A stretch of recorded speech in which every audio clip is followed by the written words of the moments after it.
कि हमें इतनी शक्ति, इतनी सामर्थ्य प्रदान करें कि हम इस सभी प्राप्त किए हुए ज्ञान को अपने जीवन में उतारने में सक्षम और समर्थ हो पाए।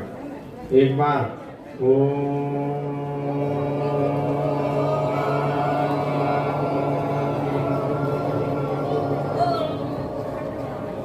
विश्वानि देव सवितर्दुरितानि परासुव यद् भद्रं तन्नयासुव।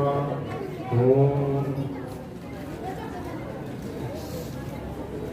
आर्य समाज बोहर के सभी कार्यकर्तागण, पदाधिकारीगण एवं पूजा के योग्य मेरी माताओं, बहनों, आर्य भद्र पुरुषों एवं सज्जनों, आर्य समाज के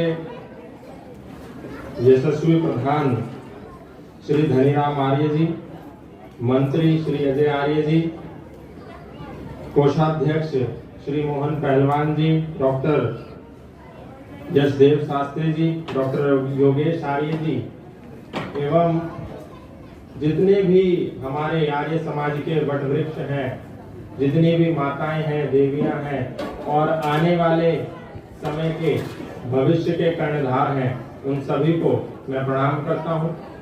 हमारे बीच में कप्तान सूरजमल जी भी हैं, जो एनएसजी कमांडो की ट्रेनिंग देते रहे कई वर्ष, वो भी भिवानी से आए हैं, मैं उनको भी प्रणाम करता हूं।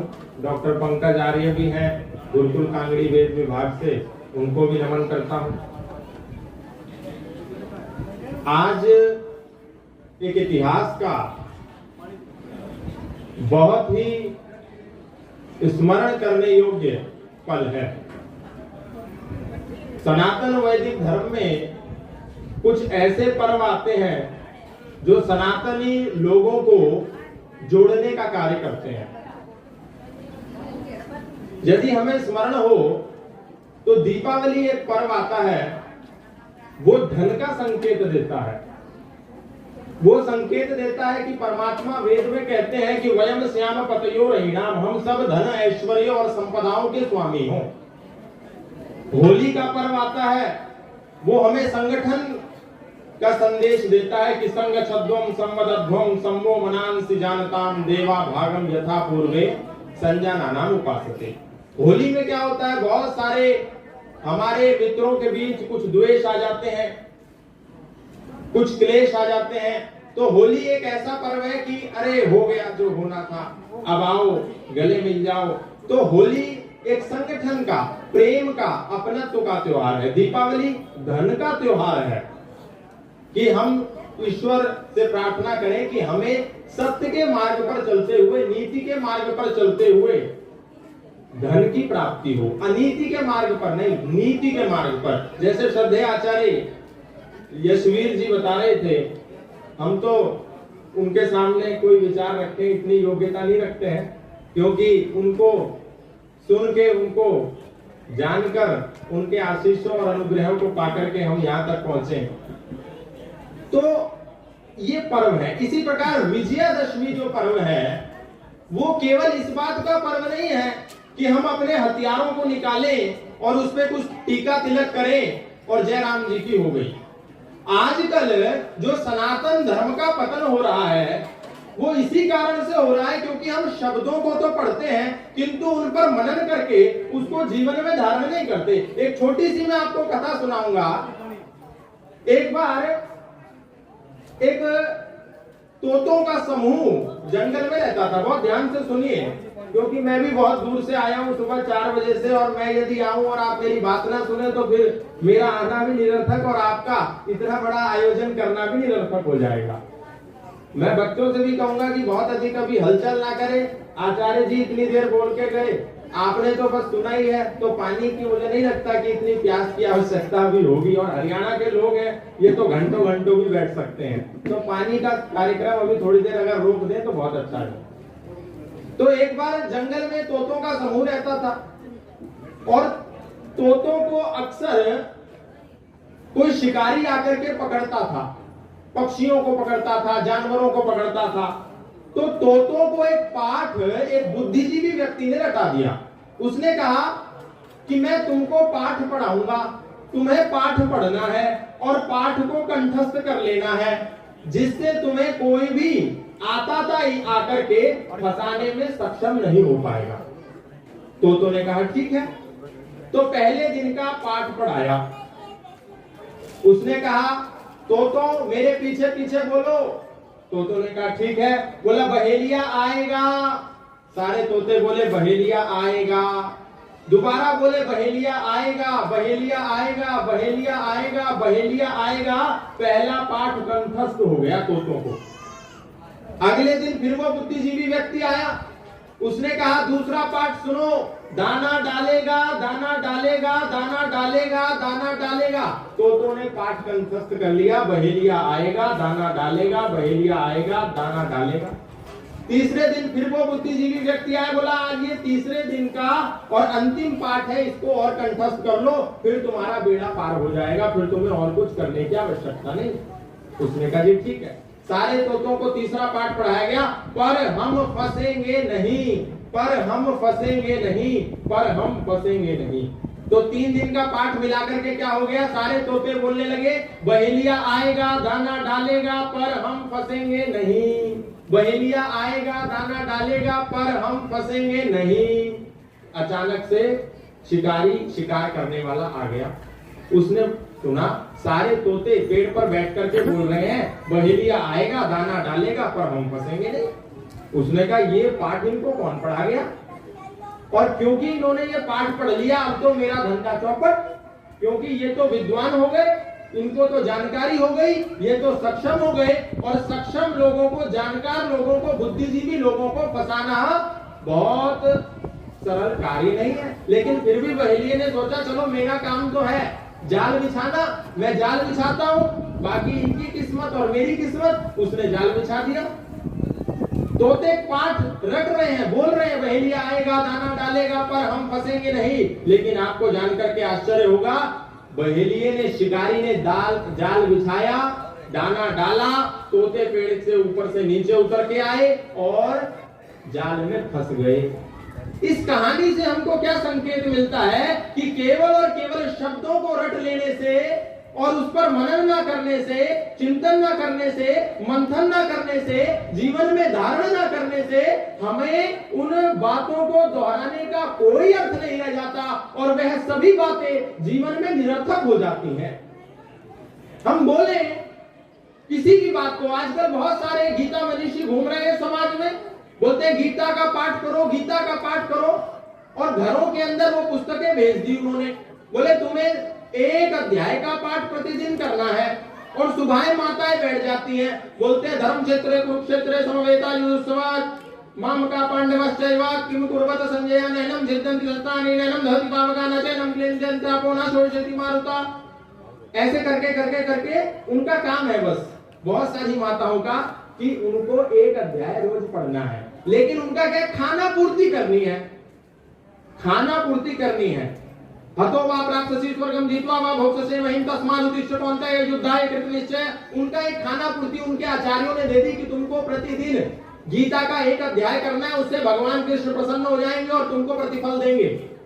और यही कारण हुआ कि हमारे लोगों ने केवल और केवल गीता को रखा, उसको पढ़ा, उसको एक खाना पूर्ति की तरह करा, उसको फॉर्मेलिटी करी और सोचा भगवान श्री कृष्ण प्रसन्न हो जाएंगे, हमको प्रतिफल देंगे, वे खुश हो जाएंगे और हमारा कल्याण हो जाएगा, हमारा उद्धार हो जाएगा। लेकिन उन्होंने नहीं पढ़ा कि भगवान श्री कृष्ण के श्लोकों को जो हम पढ़ रहे थे, जो हम कह रहे थे कर्मण्येवाधिकारस्ते मा फलेषु कदाचन मा कर्मफल हेतुर्भूर्मा ते संगोस्त्व कर्मणि, उसको कर्म में उतारना भी है। भगवान श्री कृष्ण कर्म का संदेश दे रहे हैं, लेकिन हमने सोचा बस भगवान श्री कृष्ण का इस पाठ को कर लो और भव सागर से पार हो जाओ। यही कारण था कि अंग्रेज जब भारत आए, उन्होंने देखा कि भारत के लोगों के पास अपार संपदा है, ऐश्वर्य है, धन है, सारी संपत्ति है, आखिर हम इनको गुलाम बनाएंगे कैसे? एक अंग्रेज था जिसका नाम था टीबी मैकॉले। वो भारत में घूमा और संपूर्ण भारत में भ्रमण करने के बाद उसने लंदन की पार्लियामेंट में जाकर के एक बयान दिया। रिपोर्ट तैयार करने के बाद उसने अंग्रेजी में बोला, I have travelled this nation by length and breadth but I haven't found any beggar in this country. इसका अर्थ उसने हिंदी में मैं आपको बताता हूं, उसने कहा लंदन की पार्लियामेंट में खड़े होकर के कि भारत में मैंने पूरे देश का भ्रमण ऊपर से लेकर के नीचे तक, दाएं से लेकर के बाएं तक किया, लेकिन मुझे इस संपूर्ण भारत भूमि पर एक भी भिखारी, एक भी दरिद्र, एक भी गरीब, एक भी भूखमरी का शिकार व्यक्ति नहीं मिला। आखिर हम इनको गुलाम बनाएंगे तो बनाएंगे कैसे? तो उसी समय उसने कहा कि मेरे पास इसका एक समाधान है कि यदि हम इनकी शिक्षा व्यवस्था को दूषित कर दें, यदि हम इनकी शिक्षा व्यवस्था को खोखला कर दें, तो हम इन लोगों को गुलाम बना सकते हैं। किसी भी व्यक्ति को यदि गुलाम बनाना हो तो उसकी महिमा मंडन करना छोड़ दो, उसका खंडन करना शुरू कर दो, उसको कहना प्रारंभ कर दो कि अरे तू तो गंवार है, तू तो कुछ नहीं जानता, तुम तो तकनीक नहीं जानते, तुम तो विज्ञान नहीं जानते, तुम तो पिछड़े हो, तुम तो नीच हो, तुम तो खराब हो, हम तुमको पढ़ाएंगे। और ऐसा ही होता है, एक झूठ को यदि कोई 100 बार बोलता है तो किसी भी व्यक्ति को वो झूठ सच लगने लगता है। एक हमारे बहुत अच्छे वैज्ञानिक हुए भारत के, जिनका नाम था जगदीश चंद्र बसु। उन्होंने ऐसा एक शोध किया। उन्होंने क्या किया, 100 पौधे एक कमरे में रखे, 100 पौधे दूसरे कमरे में रखे। उनका काम था सुबह से लेकर के शाम तक वो एक कमरे में जाते और उन पौधों को कहते, तुम बहुत सुंदर हो, तुम बहुत खूबसूरत हो, तुम तो हरियाली देते हो, तुमसे बड़ी अच्छी सुगंध आती है। और दूसरे कमरे में जिन पौधों के समूह रखे थे उनके पास जाते और बोलते, अरे तुम तो बहुत खराब हो, तुम तो बहुत बेकार हो, तुम किसी काम के नहीं हो, तुम नालायक हो, मैं तुम्हें बिल्कुल पसंद नहीं करता। और आपको जानकर के आश्चर्य होगा, 100 दिन के शोध के बाद जिन पौधों के समूहों को वो प्रोत्साहित करते थे वो पौधे प्रफुल्लित हो गए, फल फूल गए, और जिन पौधों को वो गालियां देते थे वे पौधे मुरझा गए। यही काम अंग्रेजों ने किया भारत में आकर के, भारत के लोगों के भीतर हीन भावना का इंजेक्शन ठोका, इंफीरियरिटी कॉम्प्लेक्स उनके भीतर पैदा किया कि तुम कुछ नहीं जानते, हमने तुमको तकनीक दी, हमने तुमको विज्ञान दिया। चलो अंग्रेजों ने इस बात को कहा, अंग्रेजों ने भारत को खराब कहा, अंग्रेजों ने वेदों को गडरियों का गीत कहा, अंग्रेजों ने भारतीय लोगों को भेड़ बकरी चराने वाला कहा, अंग्रेजों ने भारत के लोगों को आउटडेटेड कहा, ओल्ड फैशन कहा, नीच कहा, गंवार कहा। तो मानते हैं कि वो अंग्रेज थे, ईसाई थे, दूसरे संप्रदाय के थे, तो वो चलता था। लेकिन भारत के कई ऐसे प्रधानमंत्री हुए जिन्होंने भी यही सेम बात बोली, और यहां नहीं बोली, ऑक्सफोर्ड में जाकर के बोली। तत्कालीन प्रधानमंत्री डॉक्टर मनमोहन सिंह जिस समय प्रधानमंत्री पद पर सुशोभित थे, उनको ऑक्सफोर्ड विश्वविद्यालय ने बुलाया और बोला कि आप आइए, हम आपको डॉक्टरेट की मानद उपाधि देना चाहते हैं। तो आपको जानकर के आश्चर्य होगा, डॉक्टर मनमोहन सिंह ने ऑक्सफोर्ड विश्वविद्यालय के भवन में अपना भाषण देते हुए कहा कि यदि अंग्रेज भारत ना आते तो हमारा भारत कभी भी तकनीकी रूप से विकसित ना हो पाता। अंग्रेज भारत आए तो हमको विज्ञान का पता चला, अंग्रेज भारत आए तो हमको शिक्षा का पता चला, अंग्रेज भारत आए तो हमको विद्या का पता चला, अंग्रेज भारत आए तो हम अपने पैरों पर खड़े हो पाए, अंग्रेज भारत आए तो हमारी बुद्धि, हमारी मेधा विकसित हो पाई। ये बात भारत के प्रधानमंत्री ने अंग्रेजों के देश में जाकर के बोली। अब आप सोच करके देखिए कि जब हमारे देश के अध्यक्ष इस प्रकार की बातें करते हैं तो हमारे भीतर कैसे वो प्रोत्साहन आ सकता है कि हाँ, हम पूर्वजों, श्रेष्ठ पूर्वजों की संतान हैं, हम भगवान श्री राम, हम मर्यादा पुरुषोत्तम श्री राम, योगेश्वर श्री कृष्ण, आचार्य चाणक्य, गौतम, कणाद, जैमिनी, पाणिनि, पतंजलि, चरक, सुश्रुत, धन्वंतरी की संतान है। ये विचार हमारे मन में कभी आ ही नहीं सकता, क्योंकि हमारे भीतर एक इंजेक्शन ठोक दिया गया। आज यहाँ इतने सारे नौजवान बैठे, यदि हम इनसे पूछें कि लॉ ऑफ ग्रेविटी इस दुनिया को किसने दी, तो वो 80 क्या 90 क्या 100% लोगों का यही उत्तर होगा कि लॉ ऑफ ग्रेविटी हमको न्यूटन ने दी। क्यों होगा? इसमें किसी विशेष व्यक्ति की गलती नहीं है, क्योंकि उसको पढ़ाया ही यही गया, उसको स्कूली शिक्षा में यह पढ़ाया गया कि लॉ ऑफ ग्रेविटी इस देश को, इस दुनिया को न्यूटन ने दी। लेकिन जब हम वैशेषिक दर्शन पढ़ते हैं, एक ऋषि हुए भारत के बड़े महान विद्या से अभिभूत थे वे, उनका नाम था महर्षि कणाद। उन्होंने वैशेषिक दर्शन लिखा और वैशेषिक दर्शन के 5वें अध्याय में उन्होंने एक सूत्र दिया। उसमें उन्होंने कहा संयोगो अभावात गुरुत्वात् पतनम, ये एक सूत्र दिया उन्होंने। इसका तात्पर्य है कि संयोग के अभाव से, उदाहरण के लिए ये मोबाइल फोन है, ये मेरे हाथ से संयोग है इसका, अब जब हाथ छूट जाएगा, संयोग का अभाव हो जाएगा, तो ये मोबाइल फोन नीचे आके गिर जाएगा, और जिस कारण ये नीचे आकर के गिरेगा इसको गुरुत्वाकर्षण बल कहते हैं। ये गुरुत्वाकर्षण बल तो पहले भी विद्यमान था, लेकिन महर्षि कणाद एक ऐसे प्रथम व्यक्ति थे जिन्होंने इस गुरुत्वाकर्षण बल को, जिसको न्यूटन ने ग्रेविटी कहा, महर्षि कणाद ने इसको सबसे पहले नाम दिया गुरुत्वाकर्षण बल। लेकिन हमारे नौजवानों को गुरुत्वाकर्षण बल महर्षि कणाद ने दिया, ये कभी भी पढ़ाया ही नहीं गया, उनको कभी बताया ही नहीं गया। और न्यूटन से कई हजार वर्ष पूर्व, आज से लगभग 6-7 हजार वर्ष पूर्व महर्षि कणाद का इस दुनिया में प्रादुर्भाव हुआ। उन्होंने ग्रेविटी के सिद्धांत दिए, लेकिन हमारे नौजवानों को कभी भी कणाद के बारे में नहीं पढ़ाया गया। कणाद तो बहुत दूर की बात है, हमारे नौजवानों को कभी महाराणा प्रताप नहीं पढ़ाया गया, कभी हमारे नौजवानों को वीर शिवाजी नहीं पढ़ाया गया, कभी हमारे नौजवानों को भगत सिंह नहीं पढ़ाया गया, कभी हमारे नौजवानों को चंद्रशेखर आजाद, राजगुरु सुखदेव, राम प्रसाद बिस्मिल नहीं पढ़ाया गया, उनको टीपू सुल्तान पढ़ाया गया, उनको अकबर महान पढ़ाया गया, उनको बाबर, हुमायूं, औरंगजेब पढ़ाया गया। और आपको जानकर के आश्चर्य होगा, अंग्रेजों ने कई वर्षों तक जाट की क्या परिभाषा दी?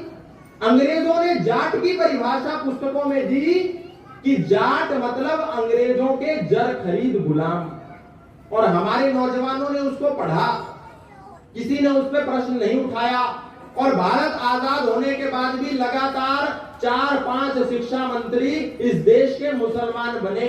आपको यदि मेरी बात पर यकीन ना हो तो आप जाकर के गूगल पे देख लीजिएगा। 1947 में जब हमारा देश आजाद हो गया, तो आजाद होने के बाद भले ही प्रधानमंत्री पंडित नेहरू बने हो, लेकिन पंडित नेहरू तो स्वयं अपनी पुस्तक में कहते थे, वे कहते थे कि मैं तो एक्सीडेंटली हिंदू हूं। चलिए, वो एक्सीडेंटली हिंदू थे, उनके नाम के आगे पंडित लगा हुआ था, वो एक अलग विषय है। पर उनकी सरकार में जो मौलाना अबुल कलाम आजाद थे, उन्हीं की ये सूत्रपात था, उन्हीं का ये इंजेक्शन था, उन्हीं की ये करामात थी कि भारत के नौजवानों को, भारत के बच्चों को शिक्षा व्यवस्था में अकबर, औरंगजेब, हुमायूं, शाहजहां इत्यादि पढ़ाए गए। हमारे नौजवानों को भास्कराचार्य नहीं पढ़ाया गया।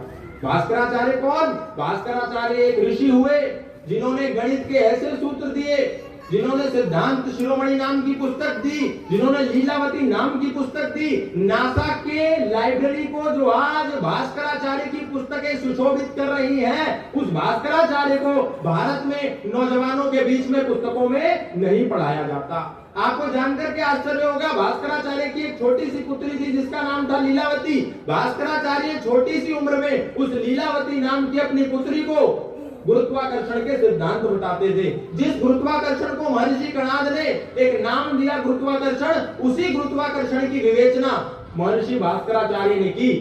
वे उज्जैन की एक वेधशाला के प्रधान थे और उन्होंने गणित के ऐसे सूत्र दिए जो सूत्र आज भी दुनिया को एक संदेश दे रहे हैं। नासा का कोई वैज्ञानिक क्यों नहीं कुरान पर शोध करता? क्यों नहीं बाइबल पर शोध करता? क्यों नहीं जिंदावस्था पर शोध करता? क्यों नहीं तौरेत जुबैर पर शोध करता? क्यों नासा के वैज्ञानिक भारत की महान धरोहर वेदों पर शोध करते हैं? इसका कारण है क्योंकि वेदों में वो संदेश दिया है, आयम गौहु कृष्णेर क्रमित सदन मातरम पुरः पितरं च प्रयं स्वाहा। जो लोग वर्षों तक ये कहते रहे हो कि सूरज घूमता है और पृथ्वी स्थिर रहती है, उन लोगों को वेदों ने यह बताया कि आयम गौहु कृष्णेर क्रमित सदन मातरम पुरः पितरं च प्रयं स्वाहा, कि धरती घूमती है, सूरज अपनी धुरी पर घूमता है, धरती चपटी नहीं है, भू गोल है। और उन लोगों ने ऐसा नहीं कि भारत के लोगों की बात को माना नहीं, उन्होंने भारत की बात को माना, लेकिन बहुत देर से माना। 16वीं शताब्दी में एक वैज्ञानिक हुआ जिसका नाम था गैलीलियो।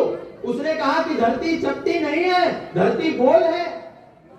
तो उन ईसाइयों ने क्या कहा? बोले इसको मारो, क्योंकि ये यदि इस बात को प्रसिद्ध करेगा तो हमारे ईसा मसीह की बात झूठी सिद्ध हो जाएगी, क्योंकि बाइबल नामक ग्रंथ में ईसा मसीह कहते हैं कि धरती चपटी है। कुरान में कहा गया है कि धरती चपटी है। हमारे पैगंबरों की वाणी झूठी ना हो जाए, इसीलिए गैलीलियो को षड्यंत्र के तहत मार दिया गया, लेकिन बाद में उनको स्वीकार करना पड़ा। जब पूरी दुनिया के प्रकाश में आ गया, वैज्ञानिक शोधों से पता चल गया कि हाँ, भारत के ऋषि, महर्षि, आचार्य ये बात सच कह रहे थे कि धरती चपटी नहीं है, धरती गोल है।